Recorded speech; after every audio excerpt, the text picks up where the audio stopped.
coming right up. Hello and welcome to the Spotlight stage. I'm Jane. We're here to talk about Monster Hunter Outlanders, and I'm joined by Dot and Brian. Thank you so much for joining us. Thank you for having us. Now, you're the development director, is that right, on Monster Yes. Hunter Outlanders? And Dot, your community Yes, director. I'm the community manager from Monster Great, Hunter Outlanders. fantastic. Now, for the uninitiated, just briefly, what is Monster Hunter Outlanders in a nutshell? Well, definitely we have a lot of exciting offering that I want to share with the audience. But in a nutshell, I would say Monster Hunter Outlanders is actually a game that deeply respects the roots of the Monster Hunter franchise, where at the same time we tap into a lot of the previously unexplored territories. For example, we have our adventure system with our current lineup of all the adventures. We hope to bring a different kind of hunting style to the players to experience. And it also adding a little bit of the strategic flavor to the core combats. On top of that, we also have the squad system where you are able to team up to 4 adventures in the same squad. So let's say in our game, your hunting experience will never feel lonely. Okay. All right, fantastic. Now, Monster Hunter Outlanders contains some familiar monsters, but also new ones, including a brand new monster just revealed at opening night live. This is your flagship monster, shall we say. What can you tell us about Ruger Aldal?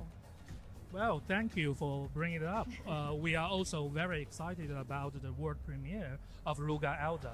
As you can see from the PV, it's definitely going to be, the flagship epic Elder Dragon for our title.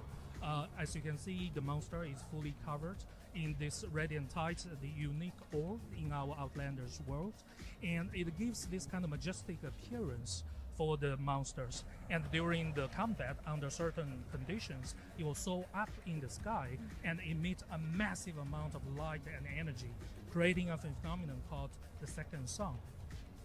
And also, I would like to say that in our main storyline, the mystery that we are discovering on the island is very closely connected with Ruger Elder. So I would expect all of our players can try out our game and explore the story of Ruger Elder and learn about it in the game, and I would hope you like it.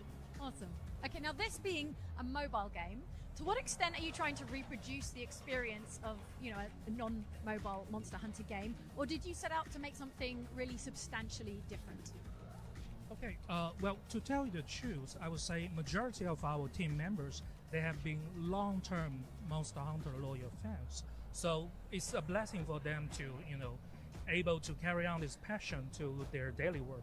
And we sincerely hope those passions can be infectious so that whoever have a hands-on to our game, they will immediately feel the love that we have for the franchise. So as I mentioned to you just now, our game actually deeply respects the root of Monster Hunter. So which means that a lot of those classic and symbolic elements of the franchise will be well protected and preserved in our game. So you will see a lot of familiar weapons, familiar monsters. On top of that, our project team also carry on the mission to extend our love to the wider audience as much as possible. So the team also spent a lot of effort to fine-tune some of the features to make it more accessible for non-experienced hunters. So we are very eager to see how's the reception of our players to our game. So you've got, I would say, an eye on people who are brand new to Monster Hunter, perhaps coming to Monster Hunter Outlanders. How are you thinking about those Monster Hunter novices? To us, I would say, for Monster Hunter, we do want to make sure that the people will be able to have a very smooth hands-on experience to the mobile devices. And to us, the action is actually acting as the soul of the entire franchise. So to enable that, our team actually spent a lot of effort on the core combat mechanisms to make sure that all of our control mechanisms is actually designed and built with mobile device control friendly ground up. So we actually refine a lot of the controls, refine a lot of the combat mechanisms to make the entire control to feel responsive and visceral. So in our game, actually, we offer 2 different kind of control mechanism. One is called the classic mode, which is more favored to those experienced hunters. Well, at the same time, as I mentioned, we also have adventure mode, which is a further simplified version of the control mechanism. So regardless of your game experience, we sincerely hope that everyone will be able to enjoy our game. Can you tell us a little bit about adventure mode? You say the more kind of accessible scheme. Yeah, sure. So in the adventure mode, we only have 3 buttons. So they are attack, react, and burst. So when the monster is not attacking or is wandering around, you just press the attack so that it will automatically use the skill sets that your adventurer can use. And then when the monster comes to attack you, at the perfect time when you press react, it will help you to use the best move to dodge the monster's attack. And then finally use burst whenever you have a time space for you to use your ultimate or something, so that just with the 3 simple buttons, everyone can hunt in a very cool way, and you can know that why people like Monster Hunter and enjoy the hunting. Yes. Yeah, now everyone can enjoy their hunting on the go. Okay. Would you describe it as like an easier way to play Monster Hunter, the adventure mode? Yes. I would say it's easier, but also it's just this is as a tutorial for the people who have never played action game on mobile. And if you want to play it in a more advanced way, I would recommend you to go back to the classic mode, and you will find the fun of action game in the classic mode. While we're on the subject of combat, I think we've got some new weapon designs to show off. We won't be able to see it, but the folks at home will be. What can you tell us about Kraitana, the seashell skewer, and the crustacean cleaver? I've seen them myself. They look really delicious, actually, like they might be buttery. That's the purpose. Yeah, herbal and buttery. Yeah. So you can see that from the Monster Hunter series, we always have the tradition that you get some food before you go hunting, and this is how we are inspired to design these weapons. So I would like to say here that these weapon skins, they are just purely cosmetics, like the DLCs in the main series. They do not offer any stats. They are just for you to customize yourself and to show that, hey, you're a really interesting adventurer. And it's inspired by the fruit culture and also by the Chinese cuisines. Oh, okay. So if you're a big fan of seafood, this is something you might want to be carrying around with you. Fantastic. What can you do in Monster Hunter Outlanders that maybe you can't do in other Monster Hunter games? Well, for me, the best possible unique selling point for Monster Hunter Outlanders is right now only on Outlanders, you're now able to have the authentic hunting experience at any moment, anywhere. That's actually the best selling slogan for the title. You want to add something? And also, as Brian had just introduced, the adventurers, we have the radiant species of monsters, the Ruga Eldol, and also we have new buddies besides Polycle, who everyone knows.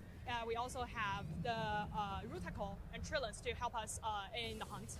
And also we have vast maps for us to explore around in Iceland, and the facilities we can build to help us to traverse through the vast maps, and more to explore in our game. Of course. What can you tell us about Iceland as a setting, like as a location? Yeah, so Iceland is divided into different regions according to the terrains and climates, and the monsters, they would appear in the maps according to their ecosystem designs. And you can always encounter different monsters, radiant monsters, and go into the hunt whenever you like. And also there are plenty of our field events that you can enjoy when you're exploring. So we hope you never find bored when you're around. You can always find something to do in our Iceland. And also about the main storyline, right? Yeah. Well, for us, I think actually the exploration loop is something that we value a lot, and is actually one of our key offerings. Okay. So for all of our adventures, whenever they want to embark on a new journey, they will face a more dangerous, but yet at the same time very alive kind of environment. So all the players, they have to accumulate different kind of materials and resources on the go, and leveraging our crafting system to come up with different kind of facilities and gadgets. And they will be able to use these kind of tools to further enrich their exploration experience and counter for some environmental hazard. Okay, all right.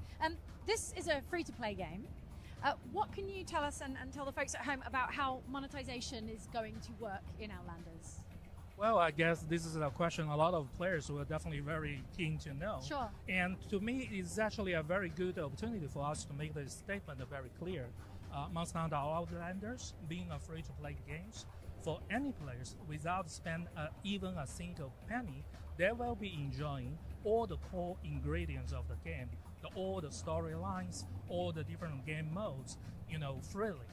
And our monetization mechanism will mainly categorize into 3 major areas. The first one is basically acquisition of the new adventures. It doesn't mean those adventures will be more powerful or stronger. It's merely provide additional flavor of different hunting style for players to experience. On top of that, we also have a very rich collection of different customization and vanity options. And as Dot mentioned just now, those are pure vanity items. We have no intention to sell power in any of those. And last but not least, we also have the option such as time saver. So it merely provide the options for players to enjoy the game as they wish. Okay, so may I add something on? Sorry. Yeah, no. So speaking of the adventurer recruitment, we would say that all the adventurers, they can be acquired for free. I mean, you can definitely to exchange the router coins, which is our in-game currency, with real money, and also you can earn a lot from our in-game events, so that you can always have a chance to get the adventurer you want.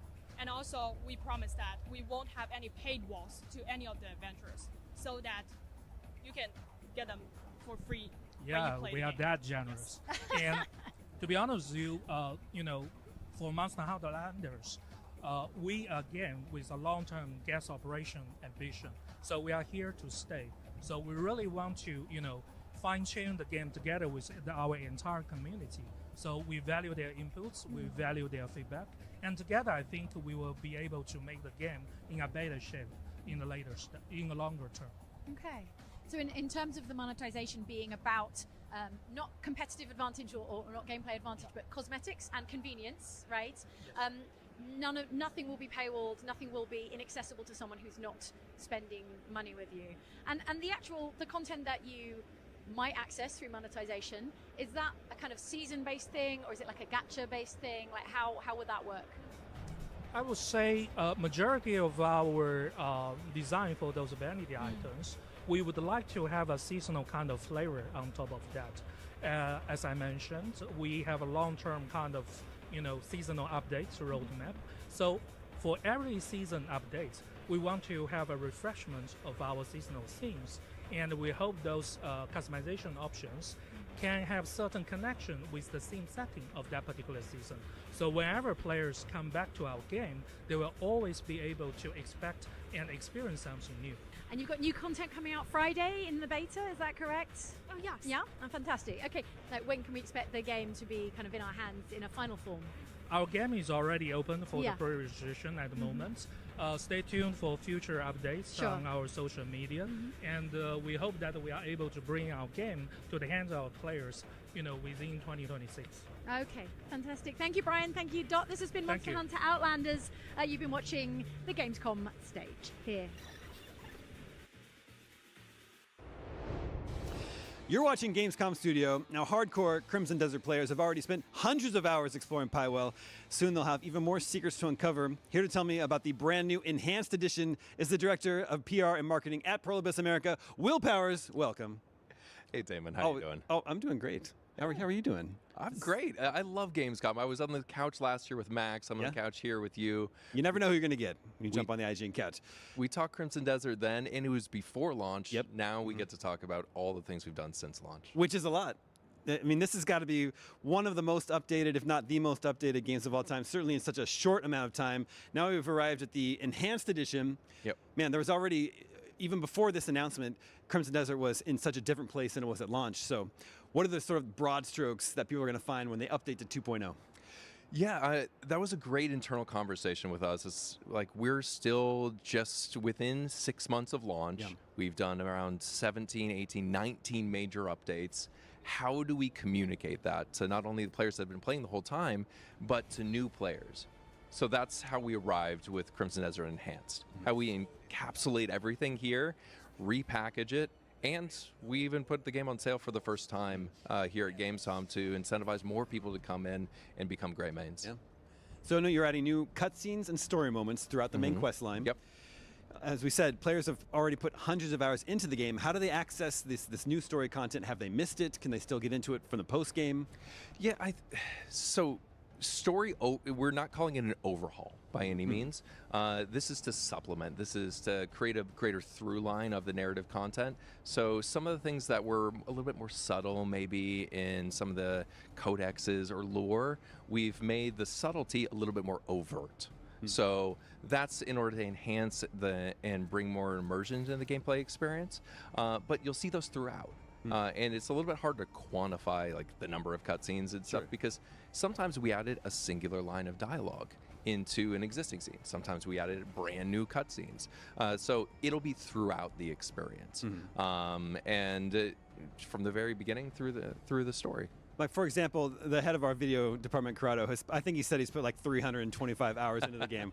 So when he boots it up with 2.0, how will he access this new story content? I think that having something be disruptive isn't the approach here. Got it. This is not meant to be an expansion where you're like, okay, I'm going into the new story area. This is meant to be a supplemental experience. So we don't want you to feel like you've missed everything or anything if you've spent hundreds of hours, if not thousands of hours in the world of Pywell. But for people that are jumping in or for people that want to restart the experience, we want it to be a little bit different. We want to give them a little bit more and reward them noticing something new. You also added 8 new skills for Cliff. Can you walk us through the skills and where you unlock them in the story? I can't actually. Oh my gosh. Yeah, no, you've tripped me up. Impossible. Yeah. I know. So there are supplemental skills. We always bring something new to the table every time. There's a brand new water walking skill where you can run across water instead of sinking into it and swimming. But go into the skill tree. Under each of the different nodes, you'll be able to see how to unlock it, whether it's simply with skill points or abyssal points, or it's through doing specific things within the world. You'll see 8 new nodes for the players to be able to unlock brand new experiences. Well, the base game already had so many wild ideas and gameplay systems that you wouldn't expect. What's the most surprising addition in the Enhanced Edition?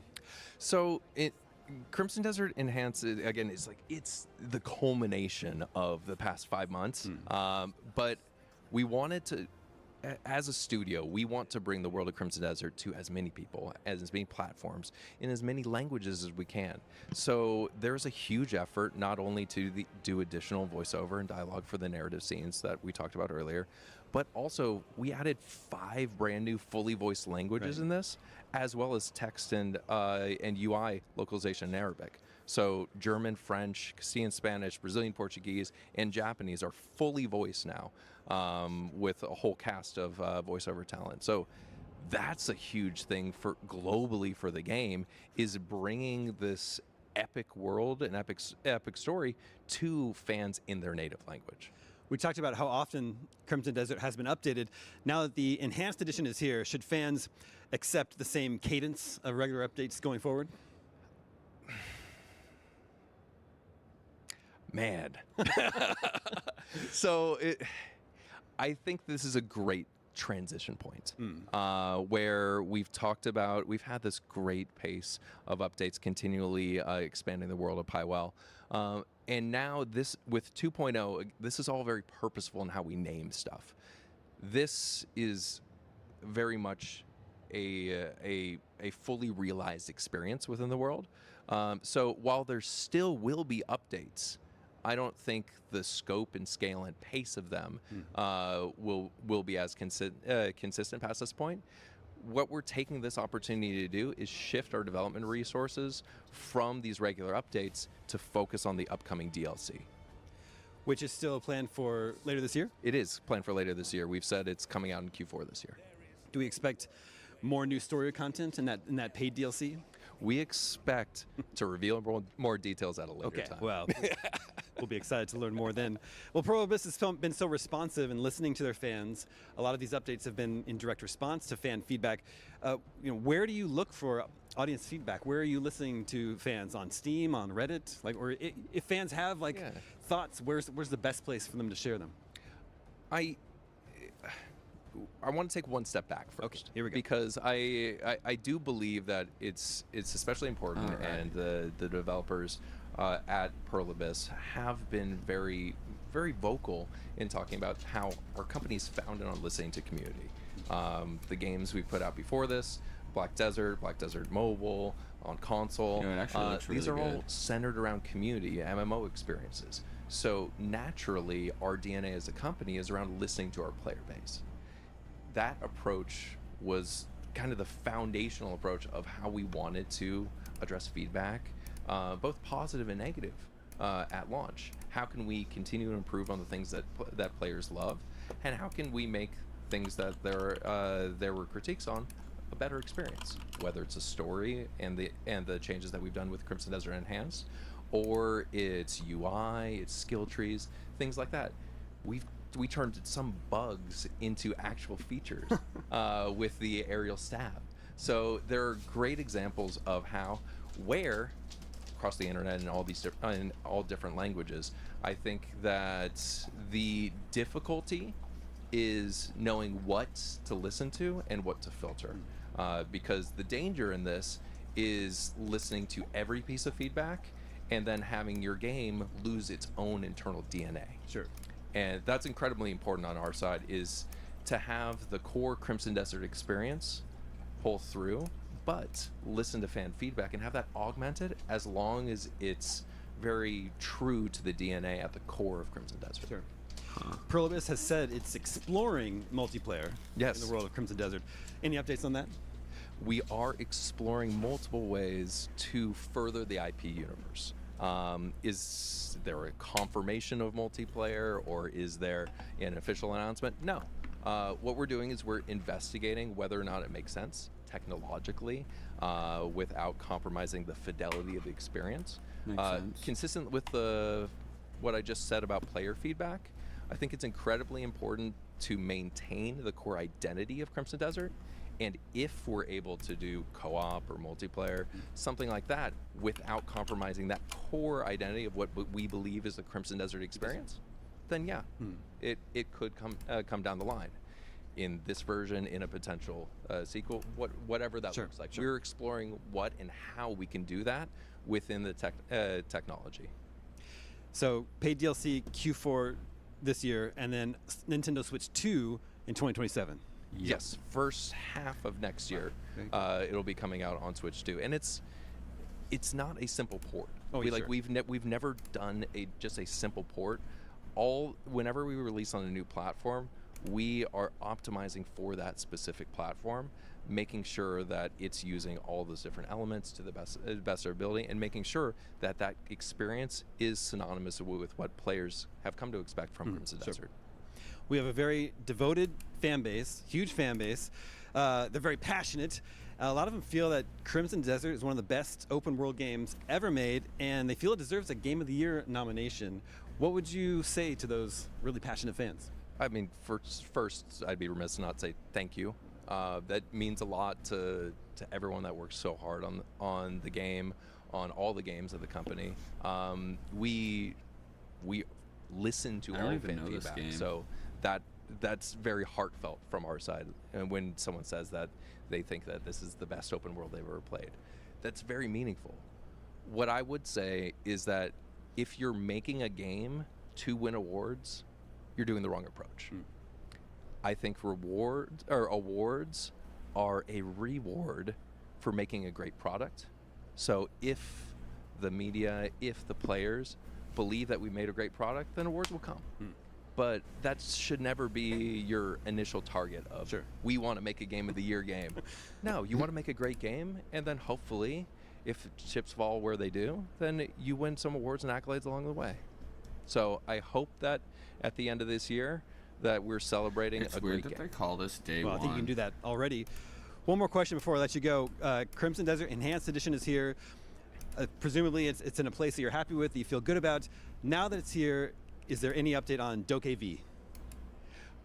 We did say that we are targeting a late or second half of 2028 release date for DokeV. And significant development resources outside of the ones that we talked about are shifting to DLC are pivoting over to DokeV as the development wraps up for audio and motion capture and kind of the ancillary development. What is this? Just disciplines that aren't necessarily coding, the things that you need to do first before you can make the game. All of those things are moving over and transitioning to our next new IP project, which is DokeV. Very cool. Well, congrats again on this huge success of Crimson Desert and the launch of the Enhanced Edition. Thanks for being here. Crimson Desert's Enhanced Edition is out now. There's more Gamescom Studio on the way right here on IGN. Thank you so much. I think that's what that was. Okay, do that for a second. Close that. IGN Store has everything you need to level up your life. Red 6 standing by. Refresh your wardrobe with official gear you won't find anywhere else. From Fallout, Expedition 33, Romeo's a Dead Man, and more. Treat yourself to the coolest collectibles like an adorable SKA plush, your very own Assassin's Creed Hidden Blade, and a fully functional Pip-Boy 3000. Or kick back and relax to your favorite video game soundtracks on vinyl. Whatever you need, IGN Store has you covered. Head to store.ign.com and start shopping today. Can't find that final collectible you're missing? IGN strategy guides and interactive maps are here to help. One step at a time. IGN guides are trusted by millions, easy to use, and best of all, free. IGN has the very best, most complete and accurate guides for Shadow of the Erdtree, Baldur's Gate 3, Tears of the Kingdom, Call of Duty Black Ops 6 Zombies, and so much more. See? It's good, right? Every guide is tested and verified for you by experts. Just search for IGN when you search for guides. Do you want to be the very best like no one ever was? Streamline your journey to becoming a master trainer with Planet Pokemon. Choose your Pokemon, filtering by type, Planet stats, or Pokemon. game availability. Then use the full team builder to assemble an unbeatable lineup. Plan out the optimal set of moves, items, and abilities. Play to your strengths by analyzing your team's resistances and offensive coverage. Or really maximize your Poke potential by digging into the stats by adjusting EVs and IVs. And save multiple team builds for different strategies in different games. Holy. Plan your dream team today That's at talking about some seriously planetpokemon.com. hardcore Pokemon players. That ain't for me.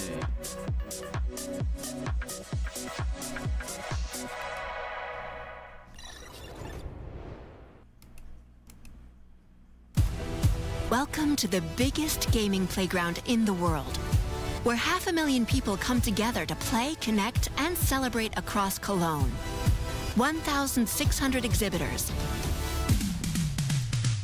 The biggest names in the gaming industry, bringing countless games for you to explore and dominate. Get set for Gamescom's unique indie area, where you're in control of the most creative and unique projects from more than 400 indie studios. And if that's not enough, don't miss Gamescom Awesome Indie Show, our show produced by IGN featuring the hottest new titles from the indie universe. Or become the hero yourself and step into the Gamescom cosplay contest, bringing cosplayers and fans together from around the globe for an unforgettable community experience. Can't make it to Gamescom in person? Visit our website, gamescom.global, and experience all program highlights via our content hub, Gamescom Now. The experts at IGN are gearing up to bring you full days of live streams straight to Twitch and YouTube. Oh, hey, Epi! Crashing the party? Jump into Gamescom Epics on our website and claim your loot. Next up, Gamescom Cares. Our initiative for a safer, more sustainable, and inclusive Gamescom. Speaking of inclusive, The Gamescom City Festival is taking over the city with live music for free and all kinds of fun. Gamescom is more than a single event, it's a global family. With Gamescom Dev, Gamescom LAN, Gamescom Asia, and Gamescom Latam, we're unlocking dynamic experiences and connecting gamers worldwide. Welcome to the heart of gaming. Welcome to Gamescom. You're watching IGN's live coverage of Gamescom, the biggest and coolest video game convention in the world. That's super with the 7-Eleven. If you love sports cars and potato chips, that's the car for you. Sports Right? But we're cars about to and check potato out Godzilla, chips. Destroy All Monsters, Melee remastered, The Wolf Among Us remastered, and Mega Man Dual Override, and loads more stuff here at Gamescom.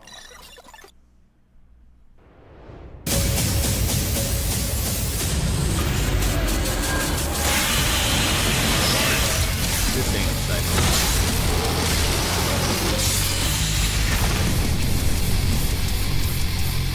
Not a big fighter game.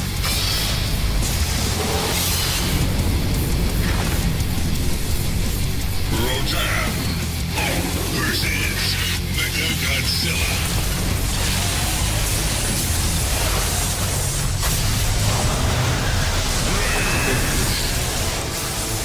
Gigas and Gears.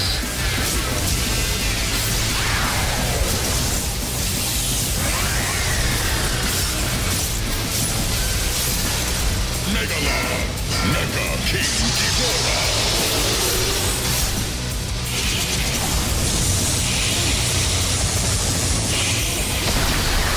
Destroyer, Mega Godzilla.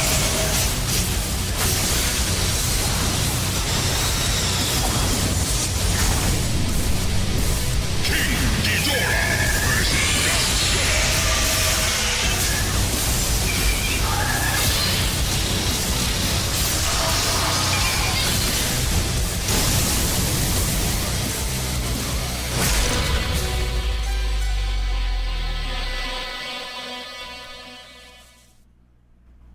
Yeah, that game was not for me.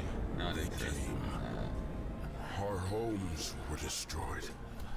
Our kin were enslaved.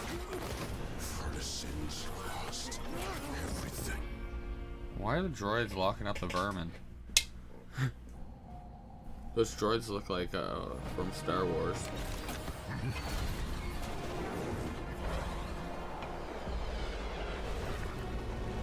Let me guess, the rhinos are evil. Always do. Or are you a rhino? You're a bunny? You're a bunny. Finally! So this is the Marmot Village? Chop you to pieces. What is this? Toss me there. Oh, it's a squirrel. I'd play this. This makes me think of Redwall. Your doorstep and you're fighting over your treasure? That actually looks really cool. I'd definitely play that. I like that. Hands off Tracy. 100%. Let me take the swing.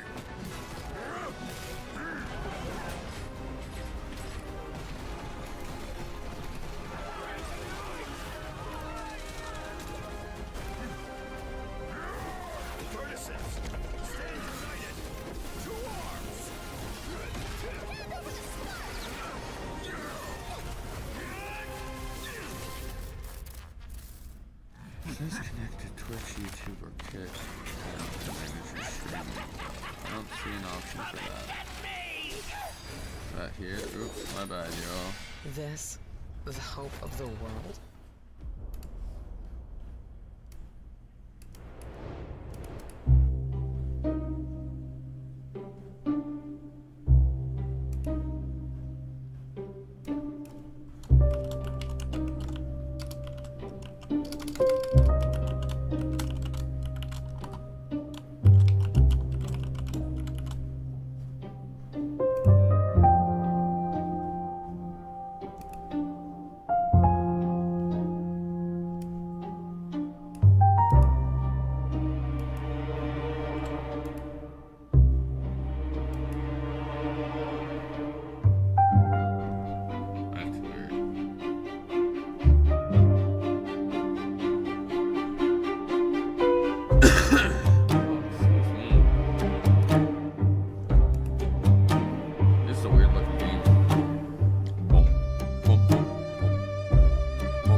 Welcome back to Gamescom Studio here at IGN. I'm Damon Hatfield. I'm sitting here with my fellow Omega Cop, Sam Claiborne. Hey, it's good to be here, Damon. And Sam, it's hard to believe, that's a cliche we're not supposed to use in the industry. You don't open an article or video with "it's hard to believe." And yet, it is hard to believe that right over there is a giant booth for a 2D Castlevania game in the year 2026. Yeah, like in 2026, I'm down for Castlevania. A 2D Castlevania game has a giant E3 style booth. Yeah. Just gonna say it again, where you can just go play a Castlevania that feels like you're playing a game in 1996. Well, a sequel yeah. to Castlevania 3, Dracula's Curse. Yes, yes, a sequel to that. That's pretty cool. Back in when '97, when Symphony of the Night was released, you go back and read EGM there. This game looks old. Or they would say this game is really fun in spite of looking really old. And now we're in the year 2026. And a 2D Castlevania game has its own booth. Sam got to play this new game, Castlevania Belmont's Curse, which I'm very excited for. It's out in just a couple months. Sam, please tell us your first impressions of playing this game. Castlevanias are always pretty good games. I went into this game really wanting to know, does this feel like the Symphony of the Night through the Game Boy era of Castlevania games? Now, there's been Castlevania games since then. There's the Dead Cells Castlevania spin-off. All those have different feels, and they do their own thing. But this game, I really want it to look modern but feel old school. And I will tell you, it found a middle ground there because it feels great. First of all, I have no complaints. It feels faster and more agile than you've ever been as a Belmont, really. But what do you do in this game? You kind of maraud around a map. You pause a lot. You look at that map all the time, and you think, where am I supposed to be going right now? And that is my favorite type of game ever. I mean, we talk about this on GameScoop, the only gaming podcast, quite often. What these games are about, Metroidvania games are about, they're about getting to a save point and then seeing how far you can push out, seeing if you can make it to the next save point. Like that's basically what you're doing in these games. And that appears to be what Belmont's Curse is, yes? It's exactly what the gameplay loop is. And I think it's really neat that in old Castlevania games, you start out with this kind of Belmont shuffle. You can barely, you kind of move kind of slow. You can hop. Sometimes you can get up to the platform you're trying to hop to. Most of the time, Medusa's just going to knock you to your death. Yep. In this game, you actually come at it with a lot more skills to begin with. You can in the demo I played, I was already gripping a wall, bouncing off walls, jumping up, and then I got the grapple hook, and obviously grappling is the coolest thing you can actually do in a video game is having a grapple hook. That's true. Right? If it's part of your bionic arm, that's even better. But in this case, it worked out really well. So I had to kill a boss to get that upgrade, and then I was swinging around like a maniac, and it just felt like you just kind of moved to a quicker paced, more modern Castlevania quickly, but you still have to pause all the time, look at the map, and think, where the heck am I? Where is I supposed to be going? In your brief time with the game, did you find turkey inside of a wall? I 100% did. I found a big, roast, juicy bust of turkey in the wall, and it was like totally right where you expected it. There it is! Yep. Okay. Yeah. So this is made by the folks behind Dead Cells and then the Return to Castlevania Dead Cells DLC. So Dead Cells obviously very inspired by Castlevania, and then Return to Castlevania, a very loving homage to Castlevania. But Dead Cells is pixel art. It's not pixel art. What do you think of the art style? Yeah, so the art style, what it needs to do is match the ability to get around, the ability to kill skeletons and stuff like that, and kind of understand what you're doing. And everything just looks really clear and nice and honestly badass. And there's a little bit of a different thing this game is doing, which I thought made it feel a little bit more modern. So beyond the graphics, when you fight a boss and then you beat the boss, you get a skill. You get a passive, or you get I beat a boss and I got like the ability to throw a cross out that of course comes back to you. Of course. Crosses and then you jump over it. Yeah, exactly. And then he also gave me the grippy grappling hook thing. But what was cool about it is that after I killed that boss, he absorbed his power. You know, a lot of these games they could drop something, you kind of absorb it. That's how it all works. In this one, he talked. You have a conversation with that boss after that happens, and he's like,